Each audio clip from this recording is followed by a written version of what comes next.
What if the person you read trying to save is actually the one sinking your ship? We're taught that sharing is a virtue, but in the world of Stoicism, virtue without wisdom is just a vice in disguise.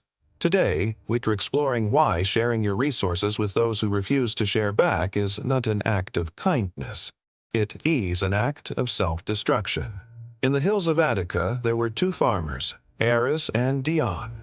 Eris was a student of the Stoic path, believing that all men were made for mutual cooperation. Whenever the harvest was lean for Dion, Eris would open his granary. He shared his seeds, his water, and his labor, telling himself he was fulfilling his duty to his fellow man. But one summer, a drought scorched the earth. Eris's well ran dry, while Dion, by a stroke of luck, had a spring that continued to flow. Eris went to his neighbor, parched and weary, asking for just one bucket of water to save his dying cattle.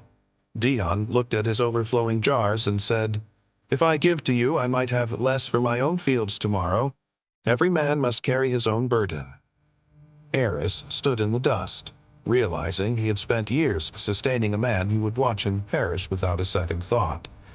He sought out a traveling philosopher and asked, "How can justice exist if my kindness is met with such greed?" The philosopher replied, "Justice is not just giving, it is knowing where to give. You treated a parasite as a partner."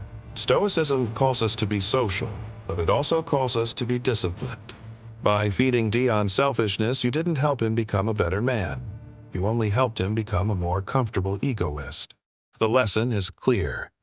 Stoic kindness is not a blank check. To share with those who refuse to share is to misplace your justice.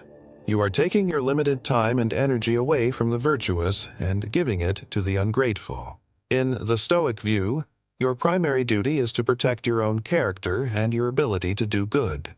You cannot pour from an empty jar. Stop letting your kindness be a tool for people who don't value you. Share with those who understand the circle of mutual support, and have the courage to close your hand to those who only know how to take. If you're ready to stop being a doormat and start building a life of Stoic strength, hit that subscribe button and join our community. We're decoding the ancient wisdom you need to thrive in the modern world.